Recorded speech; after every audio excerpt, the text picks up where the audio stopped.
Good morning mga kalingap. Panibagong araw, panibagong vlog na naman tayo.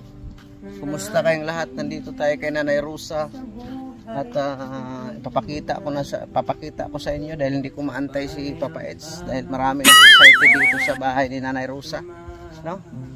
At kumusta kayong lahat? Maraming salamat sa mga tumulong sa bahay ni Nanay Rosa, no? Sa Pepsi Marathoners, sa Edo supporters sa Singapore, no?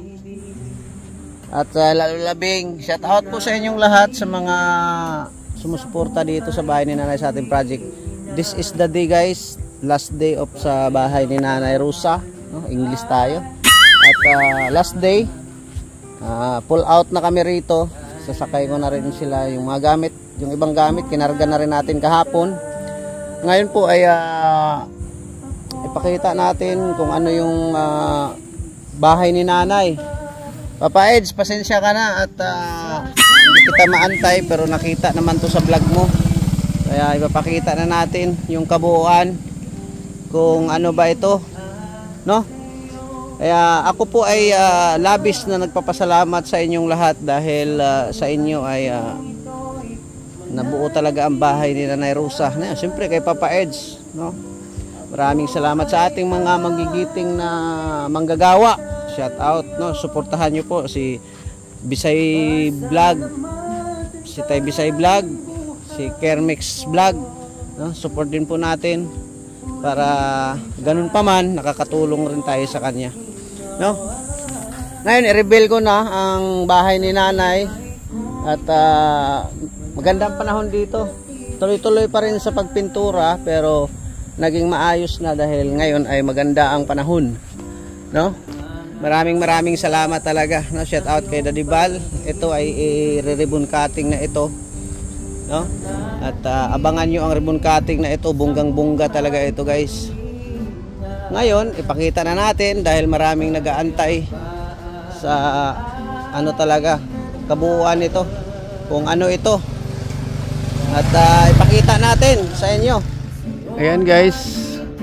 Ayan, nasa ilalim ng talisay. Ganda ng bahay dito ni Nanay kasi nasa ilalim ng talisay. Ngayon i-reveal na natin yung bahay ni Nanay, guys. Ayan, oh. Ang ganda ng lugar dito. Ayan, oh. Wow, bahay ni Nanay. Ayan na po ang bahay ni Nanay Rosa. Oh, di ba simple lang, naka good morning. Oh, grabe, tapos ganyan po ang kulay ni ganyan po ang kulay ng bahay. At simple pink na pink, no? Tapos baseboard, grabe ang bahay na ito, guys. Kaya ang ganda, no? Tapos dito pa tayo at nasa tabing dagat ito, guys. Ayan, i-reveal na natin yung bahay ni Nanay, ha? Papa Eds, pasensya ka na, ha? Sorry na. At hindi ko na matiis ay maraming naghahanap na gusto makita ang bahay ni Nanay. Kaya pinapakita po natin ang bahay ni Nanay, no? Ang bahay ni Nanay Rosa. Ganda po rito, malapit sa dagat, no? Grabe, sarap dito, guys. Ayan, may inuman pa dyan sa bahay ni Nanay. Ayan, pinakita na natin at dami bagang naghahanap.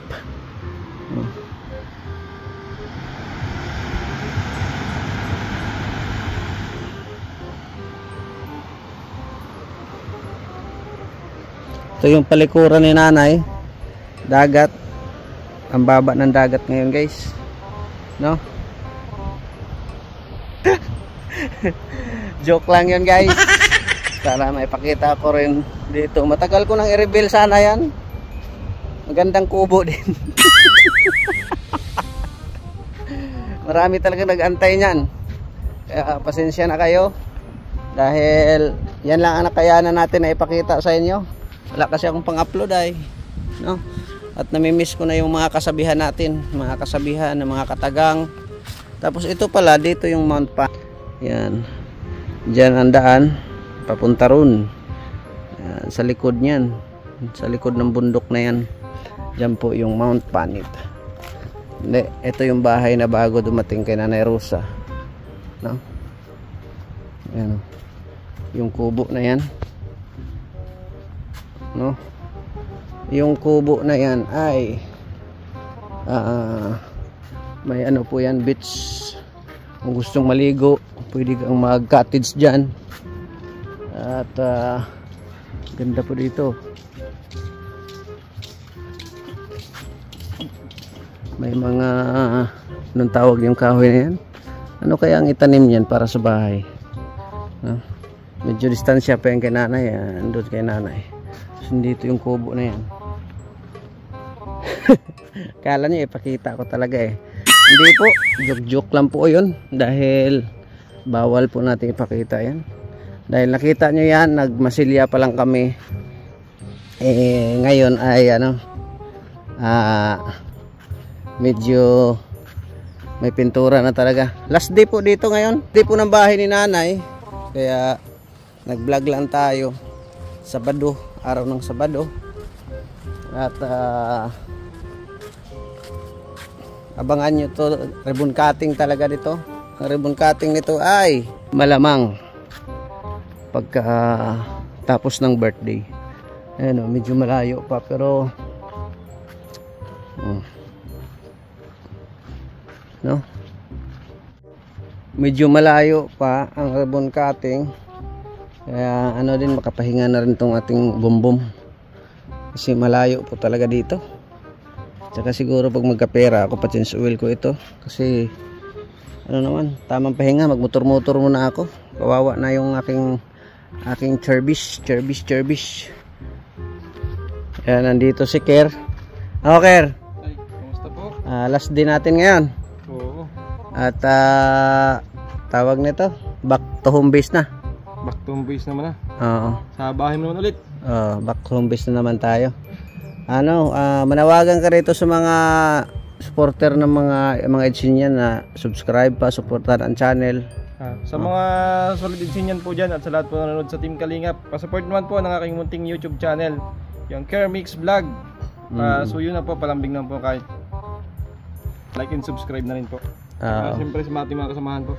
Sana magkaroon pa kami ng project ni Ker. Ngayon, Ker, kung darating ang araw na mayroon pang ibigay sa atin na project, ready ba uli? Ay, ready. Laging ready kasi blessing yan. Kasi hindi ako mawala ng trabaho. Saka siyempre, mga beneficiaries din yan, mga kailangan din laging ang game, laging on the go. Yun talaga ang the best, no? Kaya ngayon, tapos na talaga ang bahay ni Nanay Rosa. Oh, grabe, ang ganda oh. Ganda nga, no? Kahit ako nagandahan talaga ako. All. Kaya nga. Maliwalas tingnan. Lamig sa mata, no? Pero gagawa pa tayo uli niyan. Pero dito sa may polycarbonate, ibang klase yung pagka sa mama ko. Kwentado na. Dadayuhin natin yung Ormoc Leyte. Nakakarating na ako ng Ormoc Leyte Pagkatapos kasi sa bahay, siguro dandahan akong kami pa rin si Tay Bisay, si Abdul, si Kir. Pupunta kami sa amin. Pag may ka-stock na ako ng mga materialis, dadayuhin. Ganyan din na sistema pero mas malaki dyan. Then sa palagay mo, Kir, pag hollow block ang gamit natin, tapos medyo malaki yan, dagdagan pa ng mga 4 meters mula dyan sa lapad na yan. Mga tansya mo, mga ilang buwan ng trabaho. Pero bago tayo pumunta doon, nakakasana mga poste, mga naka-layout na.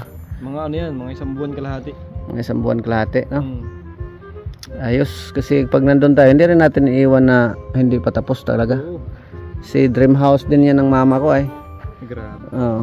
Bago tayo makarating Ormoc, tatalon muna ako sa San Manico Bridge kasi yun ang challenge ko sa sarili ko na pagpatayuan ko yung mama ko sa probinsya. May challenge ako. Tatalon ako sa San Manico Bridge. Ayun, suportahan niyo po si Kermix Vlog. Maraming salamat. Congrats, malapit nang ma-monetize. Email na lang po ang inantay namin. Tapos pag mag-email ito, siguro 3 or 4 or 5 days saka pa yan mag-reply uli kung tanggap ba sa monetization.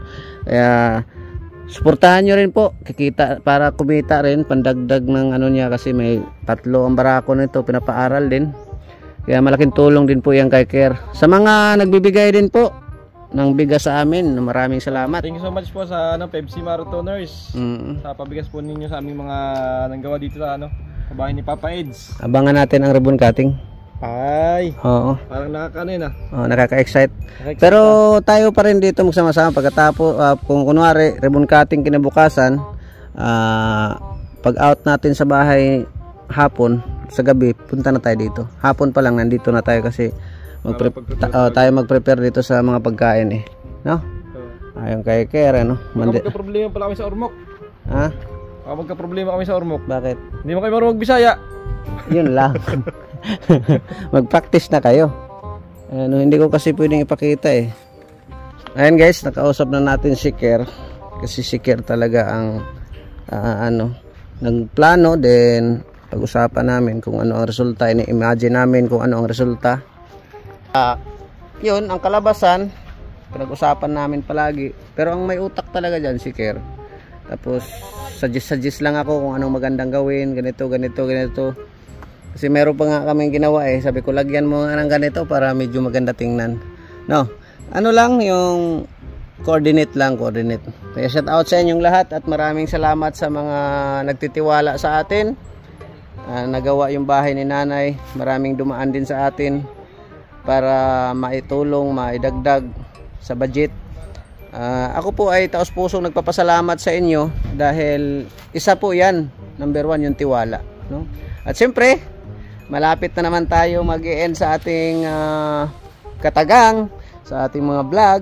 Ay ano yun, sa may cottage lang yun hindi yung kay nanay. Maganda ang bahay, wala yun sa 1/4 sa bahay ni Nanay Rosa.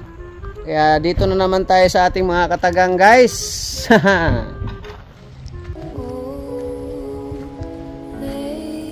Kaibigan, kahit nasa tama ka, basta't maling kwento ang pinagkakalat nila, ikaw pa rin ang lalabas na mali. Dahil sa panahon ngayon, mas maraming naniniwala sa mga taong sinungaling.